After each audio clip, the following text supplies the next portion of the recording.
ตึมเขือวานนี่บ่ไม่ใช่บัดคลิตเนี่ยเนาะบัดคลิตเลยบ่หวานโอ้บัดคลิตใส่ตึมเลยว่ะคือหายใจบ่ดีคือหายใจบ่ทันเนาะขาขึ้นมันอืดได้บ่ยากๆได้ขึ้นแต่ว่าตัวนี้เจ้าได้ลงมึงได้บ่มื้อนี้โอ้ลงยันขึ้นบ่ได้อยู่เบิ่งยังบ่ได้ลงยังบ่ถึงเวลาเพิ่นเด้คนแล้วจึงลงคนแล้วจึงลงก็เบิ่งแต่จะให้แล้วขึ้นเองบัดนี้บ่ยากนะบัดสุดท้ายได้แม่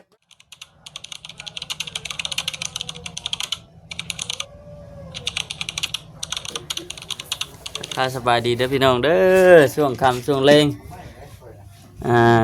ในคณะนี้ในตอนนี้นะเฮากำลังสิพากันเฮ็ดเวียกแม่นบ่โดยคณะว่าสิพากันนั่นส่วนดินพี่น้องเอ้ยเนาะส่วนดินในคุมที่ว่าทั้งสร้างโอยขุดนั่นแหละส่วนขึ้นให้มันเบิดแล้วก็ซ่อมแซมทั้งนั้นข้างเนาะข้างมันนั้นให้มันสวยให้มันงามว่าซั่นซะให้มันละเอียดละอองจังคักแน่แล้วมื้ออื่นพุ่นแหละจังสิได้เอาท่อหยังลงก็ได้เพราะว่ามื้อนี้ก็สิว่าจังได๋ทีมงานก็เมื่อเบิดแล้วบัดเพิ่นว่าเฉพาะแต่เฮานี่มันก็บ่ไหวเด้บ่ซะดิยังก็เอาลงน้ำคนน้ำไหลก่อนบ่ได้เชื่อข่อยโลดฉันบ่ได้กะว่าบ่ได้ได้อยู่นะได้บ่ได้เห็นว่าเสือฟังเบิ่งเพื่อนกับ2คนเลยฟังเบิ่งเย็นว่าเฮาน้องมันยังป่วยก็น้องบอยก็ยังยากน้องก็จะคนก็4คนก็6คนเบิ่งรุ่นกันว่าสิเฮ็ดจังได๋ไปจังถามกันใหม่เด้อเราสบายดีสบายดีปีใหม่ฮะต้องกายแล้วว่าปีใหม่ว่าไปพี่น้องเนาะไปเนาะจังได๋ไปเอาลายยายห่างพี่น้องเนาะว่ายันไปนำช่วงค่ำช่วงแลง 3:00 นถึง 4:00 นแล้วตอนนี้ก็ได้สิได้นอนอีกแล้วสิเฮ็ดได้อันนี้ใช่น่ะ14เด้12อันนี้นะเช้านี่เป็นคนหน้า15เนาะ12เนาะโอ้มอน้ำแข็งบ่เนาะมอน้ำแข็งเฮาสิเฮ็ดที่ใดต่อถ้าทั้งน้องโอยเพิ่นมาก่อนมาดอกเจ้าก็บ่จักกว่านั้นบ่สิเฮ็ดได้ต่อบ่นั่นแหละส่วนขึ้นแหละเฮาต้องวางแผนได้ในขั้นตอนตัวนี้โอเคตัวนี้เฮาต้องวางเดือนไปใหญ่ว่ะบ่สิดีเป็นโทษได้วานนี่เด้อเป็นโทษได้เจ้าวานนี่ว่ามีได้เฮ็ดถึงส่วนมันคดเนาะแฮงหลายพุ่นบ่แม่นเพิ่นว่ามื้อนี้สิมาเฮ็ดให้มันหักออกเลยแท้สิบ่ได้เฮ็ดดิแท้สิบ่ได้เฮ็ดเล่บ่ได้ลงไว้จังหักก็ได้เนาะซ้อมก่อนพี่น้องเอ้ยสิตึมมึงก่อนกินยันบ่มีกำลังใจได้ตึมมือแข็งลีอันนี้ตึมมือไปได้เฮ้ยถามเนาะตึมบ่เข้าใจได้ติบ่เข้าใจได้บ่นี่เฮ้ยเนาะมันตึงขี้เจียจ้ะเตะได้ยังขี้เจียหลายเนาะช่างโอ้ยสบายดีโอ้ตัวเป็นตาก็ธรรมดาได้ใส่เสื้อเนาะปูเฮ็ดโลบาดนี่เจอบัดชุดแม่เนาะเนาะบ่รอเจ้าดอกเนาะตุบันพึ่งย่อมันก็ทะลึกเลิศเนาะเนาะจะได้มาพี่ซื้อมือได้ข่อยบ่ได้จะได้รอซื้อมือกันนะจะมาสิบ่รอเนาะไปเถอะย่อง2เทื่อได้บ่เสร็จจ้ะถึงย่อง2เทื่อแล้วโอ้ยยิ้มเลยข่อยต้นนี้ขึ้นกันไว้เหยียบไปมันกันแหน่ไม่ยอมมื้อนี้จักยุบแล้วมื้อนี้จะตั้งแล้วมื้อนี้ก็ตั้งนึงบ่โตเลิกลงเนาะอีกบาทนึงนะเนาะอีกบาทนึงผู้บาทโตนึงกับผู้ดีเป็นคืบเพราะมีคืบนึงผู้ดีใส่วัดคลิตคือบ่แซนเฮ็ดเมื่อวานนี่เนาะตุยง่ายใช่ป๊าดแล่ไว้เบี้ยนะทวนซะเลย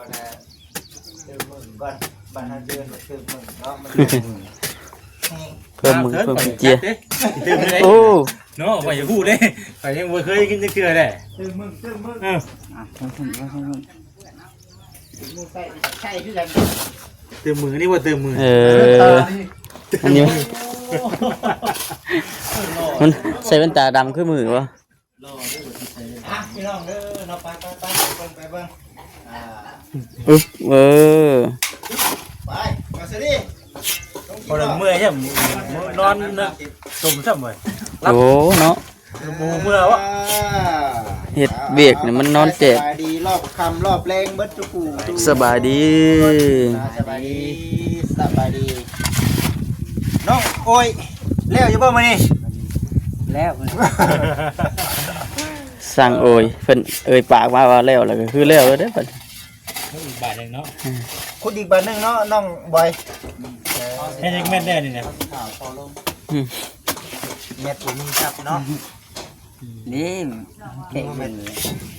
นี่รถข่อยได้ดี เม็ดบ่เซนบ่เนาะ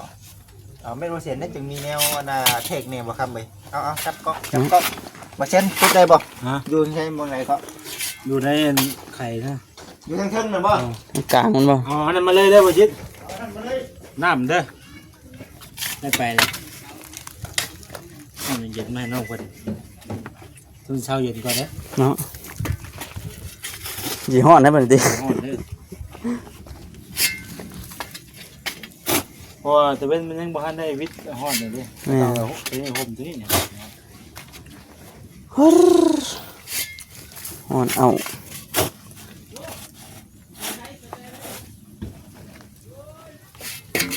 อ๋อเป็นทีมดึกชวนเลยนะ น้ำไปก่อนใส่ก่อน ช่วยกันไปน้ำบ่ ลืมข้าว มันเจอน้องไปอีกนิดเนาะ เอาบ่เซน ไปน้องไปเลย น้องบอย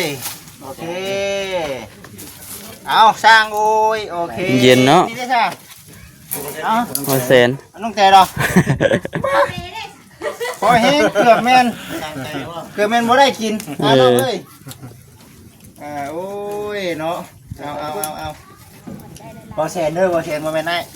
ใจลายได้บ่เซนเด้อ เจ้าไข่เจ้าวันนี้ เก็บขึ้นเลยตกลงอีก ขึ้นตกลงมานี่เนาะ ขอลองคนเจ้าเติมมืออยู่จะเติมได้ไหนเนาะไม่เคยได้ยินเลยข่อยกัน บ่เพราะว่าทั้งทำไมเพิ่นเห็นชื่อเจ้าคุดบาดเห็นบ่แสนคุดดอกป้าคือเป็นอย่างนั้นว่าซั่นนะน้องๆคุดดอกโอ้คือเป็นแนวนี้ว่าซั่น เอ้าเป็นได้ไดบาด ก็เลยว่าอยากให้รางวัลได้ว่าอยากให้รางวัล ข่อยได้ใช่ข่อยได้ จักว่ามีไผในคุดบ่ เขา ซั่น เป็น นะ ข่อยขึ้นอีกก่อนได้ข่อยขึ้นอีกก่อนได้ แล้วจะมาบอกมาบอกน้องๆก่อนว่ามีไผในว่าซั่นทีมงานเฮาเองแล้วก็สร้างแถวนี้แล้วว่าซั่นน่ะ เอ นะ อ เห็นแม่เห็นผู้นี้คุดแน่ว่าซั่นก็ได้ว่าบ่ปากกะยาดูๆว่าซั่นปากันเว้ากันที่แหละแล้วรถอยากให้หมู่คู่มีอันน่ะพลังขึ้นอีกรถอดบ่ได้ข่อยก็ได้ ว่าสิบ่ปากเลยติ วันนี้ฝรั่งคือเยอะ มาซะดิไหนนี่ไหน มื้อนี้ยังถามมาบ่ เอา เออมันมีแผนได้ไหมเนี่ยมันเห็นมาชาได้ไหมเนี่ยมันมาชอบมันได้คุณหลายดิ คักนะเนาะ เบิ่งน้องนะวะ มื้อนั้นมื้อวานนี่บ่คุณมากับบ่จิบบ่ มาก่อนที่ดิ มาแต่เช้า มันนี่มาช่วย มันรู้ว่าใช่ใช่ว่าเวลานี่มันก็ยุดด้วยมั้ง หยุดได้เนาะเพราะว่ามื้อเช้านี่มีเวียกแน่นะหลานไปสิสักชิ้น โอ้เขาบอกหยอกชื่อกันเนาะ ก็เดี๋ยวว่าสักพ่อเมียก็เดี๋ยวว่าสักพ่อลูก โอ้สั่งจะนอนพูดอย่างนั้นนะ แทรกเบิ่งดูว่าจิต เอาน้องบอยจัดการจะว่าจะแม่นเอา เราคนที่เนาะ แมทชิป ไปดาว แมทชิป บัดเช้าไป แม็ก30 แม่นบ่จิตเนาะ เนาะ เม็ดหนึ่ง เห็นบ่เนาะ ได้แบบไหนกันเนาะ เช้า แมทชิปเว้าเลยนะ เกือบได้เนาะ ข่อยน่ะมันผลึกโคตรนะข่อย เช้าเกิดมันเช้า นี่มัน3 ทอดมันต้องมาหาซิป เป็นบ่ อาจจะเขาก็ต้องให้มันโผล่อยู่ในเรื่องเขาก็ต้องโผล่ขึ้น เช้า อีก ดีเขาต้องว่าเอาเม็ดเท่าไรใส่ เม็ดเช้าก็ได้เม็ดชามก็ได้ อีกจกหนึง ตามก็ได้เพราะว่าเขาต้องให้มันโผล่ขึ้นมาหน่อยนึง เอาอีกจุกนึงเนาะอีกจุกนึง เลยรอบนี้นะ เนี่ยว่าเอาให้มันแล้วเด้อเสิร์ฟวันนี้เด้อเอาให้มันแล้วมื้ออื่นก็จังว่ากันกิมลง เอาแล้วเจ้าก็สิใช้มืออยู่มื้อนี้เนาะแห้งใหม่ไว้ได้เนาะโอ้ยเนาะโอ้ คำคนก็สิเครื่องนึงเครื่องคนก็สิ บ่ได้ใดก็เข้ามา โอ้ยใช้มือเนาะ เข้ามา มือว่าใช่กันว่ะโอ้มือมันก็ได้จุดไฟแล้วมันไม่ได้ชนไฟไปแน่นะ เข้ามาได้จุดนึงไปด้วยบ่ ได้น่ะเป็นว่าของไฟน่ะก็ได้จุดด้วยกับชาติขึ้นตู่กู้ขึ้น โอ้เม็ดเช้าพี่น้องให้ก็ได้เม็ดเช้า นี่ อีกจงนึงนะ อีกจกหนึง มา เฮ็ดสร้างโอ้ย มันยังเจ็บอยู่ป่ะ เจ๊ฮะเจ๊มากันนี่ก็เจ๊นะ ส่วนอันลึกไปไกลแล้วมันไหลลง นั่งซื้อก็ได้นั่งซื้อก็ได้ ก็ได้บ่ นั่งซื้อก็ได้ ตัวสาวของแน่ตัวสาวไหนน่ะก็แหละ ขับรถตรงมาเจ็บ เจ็บบ่บ่ซั่นฮะเจ็บบ่เจ็บเอามาชีวิตนี่แหละได้เรื่องพี่น้องเอ้ย โอ้จะนั่งกัน อันนี้ก็เว้ามวนเว้าชื่นเนาะผมหยอกน้องๆนำพี่น้องก็บ่ที่ได้คุดคุมซำนี้นี่เมื่อย มานั่งตั้งผีแล้วมันแดด เนาะถ้าสาดมันร้อนได้น่ะ เย็นได้บ่จิต เย็นบ่ เย็นนะ ว่าสิลงไปอยู่มันหักคือว่าเจาะกันละบัด คนเนาะ หลายคนเลย บ่จิตบ่เป็นหยังดอกบ่จิตห่มเบิดมืออยู่มื้อนี้ คนก็แว่นเข้าแม่โล ก็สิย่องข่อยได้ใดข่อยก็สินั่งอยู่เทิงมื้อนี้แล้วจังว่ากันพี่น้องเอ้ย แม่น ก็บอกน้องเพิ่นนำแน่ก็ได้คุยกับทาแม่เพิ่นเมื่อเช้านี้แน่ทาแม่เพิ่นก็เห็นอกเห็นใจพี่น้องเนาะสิเป็นได้ไดก็ โอ้ยขึ้นมาโอ้ยมาสลีเราลงไปได้ น้ำ บ่ กัน เดี๋ยว ใจเย็นว่ะ เมื่อยกันกำลังลงนี่เนาะ ใจเย็นไอ้นมดิ เห็นบ่เซียนคุดโดดโว้ว่าซั่น เห็นแล้วบ่ไห้นะเห็นแล้วบ่ไห้ เห็นบ่เซียนคุดโดดเป็นย่านแท้เราอ่ะ เป็นยังไงก็ ชมกับคนนี่เนาะว่ะแล้วเว้าน่ะเด็กปุ้ยเนาะว่ะ ตึมเขือวานนี่บ่มีใช่เบิดคลิตเนี่ยเนาะเบิดคลิตเลยบ่หวาน โอ้มันคือใส่ตึมๆเลยว่ะ คือหายใจบ่ดี คือหายใจบ่ทันเนาะ ขาขึ้นมันอืดได้บ่อยากย่างได้ขึ้น เห็นว่าขั้นใด แต่ว่าตัวนี้เจ้าได้ลงมึงได้บ่มื้อนี้ โอ้ลงยันขึ้นบ่ได้อยู่เบิ่ง ยังบ่ได้ลงยังบ่ถึงเวลาเพิ่นเด้ คนแล้วจึงลง คือแล้วจังลงก็เบิ่ง แต่ก็ให้แล้วขึ้นเองบัดนี้ โบย่างนะบัดสุดท้ายเนี่ยแมทบ้างเขาจะเค้กเบิ้งเอาอีกก็นึงอ่ะนะ FC ก็ย่องอยู่พี่น้องเอ้ยเนาะมันน้องคุดแล้วก็แปลงไปนำนะ งามพ่อ ก็แล้วเลยเฮาแปลงลงกันเลย ก็ว่าน้ำคนเคยคุดเนาะ โอ้น้องเปิดกระดับจ้างคุด จ้างคุดนั่นเอง ตัวอีกแล้วมีการงานแต่ว่าคุณลืม น้องตั้งเสาที่แล้วเลยเนาะคุด ฮ้อนได้บ่นี่ แต่น้ำมันบุก อันนี้ก็บ่ได้เว้าดูคุ้มราคาดอกพี่น้องน้ำจิตน้ำใจว่าได้ก็ได้จิตน้ำ เนี่ย ใจ น้องมันคุดเป็นกะได้ใช้น้ำกันทันไหน ใช้น้ำกัน คือเฮาแหละเฮามาก็ซอยเพิ่นบ่ได้คิดหยังดอกคือ ซอยเหือซอยแห้งเนาะ กับการงานอยู่แล้วเนาะ ซอยเหือซอยแห้ง บ่ได้ ละ คิด ไม้ละมือคือ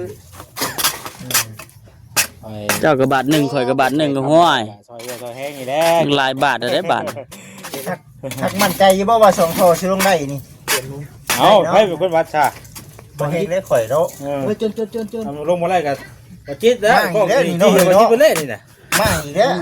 ได้บ่เนาะได้เนาะ นี่คนนึง น่าจะได้อยู่ เดี๋ยวน้องโอยก็ว่าได้ว่าซั่นเนาะน้องแต่ ว่าเทน้ำกันอยู่แล้วว่า แม่มาทางนี้มีกระยุกกับยุก มันนั่นกวางโกย พ่วงกลัวบ่ แม่น เดี๋ยวเพื่อ เดี๋ยวเพื่อเนาะใครอยู่เข้ามาเดี๋ยวเพื่อ มาสดีได้บ่นะบ่ต้องห่วง มา พลาดแน่นอนบ่ ฮะ พลาดแน่นอน คิดพลาดได้เนาะ ผ่านได้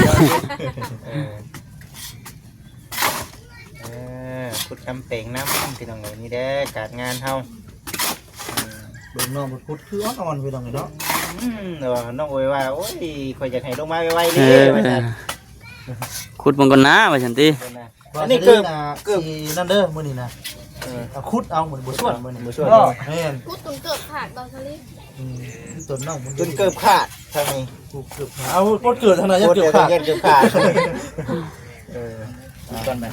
ให้น้องเป็นพุทธ เดี๋ยวบางสลีแล้วว่าเราสิพูดเลย เดี๋ยวให้น้องเป็นจัดการ ได้จักบาทก่อน ให้ผู้หนึงขึ้นก่อน ได้ลุงขึ้นก้อนลุงกับญาติคือกัน ญาติจุกมาเรียบ